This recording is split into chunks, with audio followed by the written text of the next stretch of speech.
Hello friends, எல்லாருக்கும் வணக்கம். வாயில் போட்ட உடனே கரைஞ்சிற மாதிரி நல்ல சுவையான பேக்கரி ஸ்டைல் ரவா கேக் எப்படி பண்ணுறதுன்னு பார்க்கலாம்.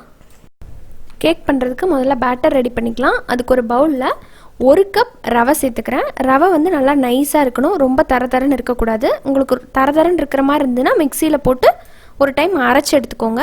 1 கப் ரவை. இதில் அரை கப்லேருந்து 3/4 கப் போல் பவுட்ரு பண்ண சர்க்கரை சேர்த்துக்கலாம்.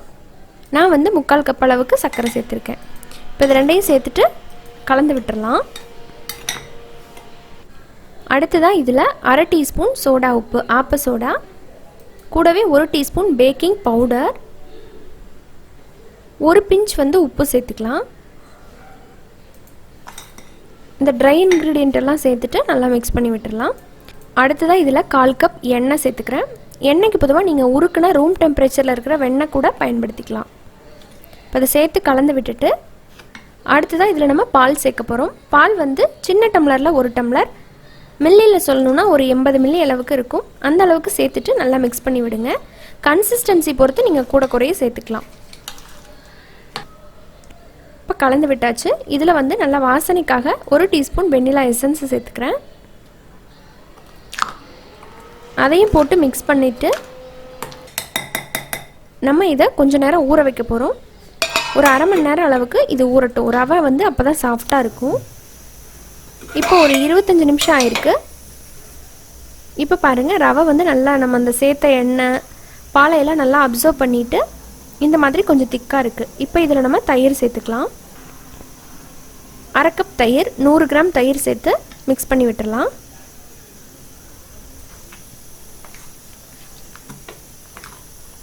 கன்சிஸ்டன்சி இந்த மாதிரி இருக்கணும். இப்போ இதை ஒரு பேக்கிங் பேனுக்கு மாற்றிக்கலாம். உள்ளே வந்து நான் பட்டர் பேப்பர் போட்டு கொஞ்சம் வெண்ணெய் தடவி எடுத்து வச்சுருக்கிறேன். இப்போ இதில் நம்ம ரெடி பண்ணி வச்சுருக்கிற கேக் பேட்டரை ஊற்றிடலாம்.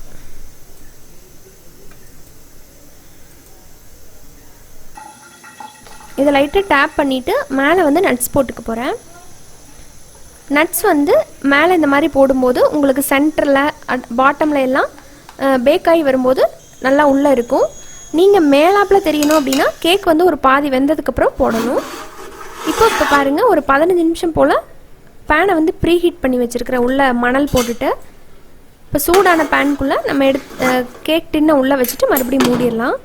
இது வந்து குறைஞ்சது ஒரு அரை மணி நேரமாவது இருக்கணும். அரை மணி நேரத்துலேருந்து 40 நிமிஷம் ஆகும் ரெடி ஆகிறதுக்கு. இப்போ கரெக்டாக 40 நிமிஷம் ஆயிருக்கு. கேக் வந்து நல்லா வாசம் வர ஆரம்பிச்சிருச்சு. இப்போ இந்த டைமில் இப்போ ஒரு குச்சியை விட்டு பார்த்தோம் அப்படின்னா ஒட்டாமல் வந்துருச்சு. கேக் வந்து ரெடி ஆகிடுச்சு. இப்போ வெளியே எடுத்து வச்சுட்டு இதை நல்லா ஆற விட்டுடலாம். இப்போ லைட்டாக ஆறுனதுக்கப்புறமா நம்ம டீமோல்ட் பண்ணிடலாம். இப்போ நல்லா ஒட்டாமல் வந்திருக்கு. இப்போ நம்ம பின்னாடி போட்டிருக்கிற அந்த பட்டர் பேப்பரையும் ரிமூவ் பண்ணிடலாம். நட்ஸ் எல்லாம் பார்த்திங்களா சென்டரில் அப்புறமா பாட்டமில் எல்லாத்துலேயுமே இருக்குது. நம்ம கட் பண்ணி சாப்பிடும்போது இடையில கடிப்படுறதுனால நல்லா க்ரன்ச்சியாக சூப்பராக இருக்கும். அவ்வளோதாங்க, நல்லா சாஃப்டான நம்ம ரவா கேக் வந்து ரெடி ஆகிடுச்சு. நம்ம இதில் மைதா மாவு சேர்க்காமல் பண்ணியிருக்கோம். ஸோ ஹெல்தியானது, ட்ரை பண்ணி பாருங்கள். ரொம்ப சுலபமாக செய்யக்கூடிய இந்த ரவா கேக்கை உங்கள் வீட்டில் நீங்களும் செஞ்சு பாருங்கள்.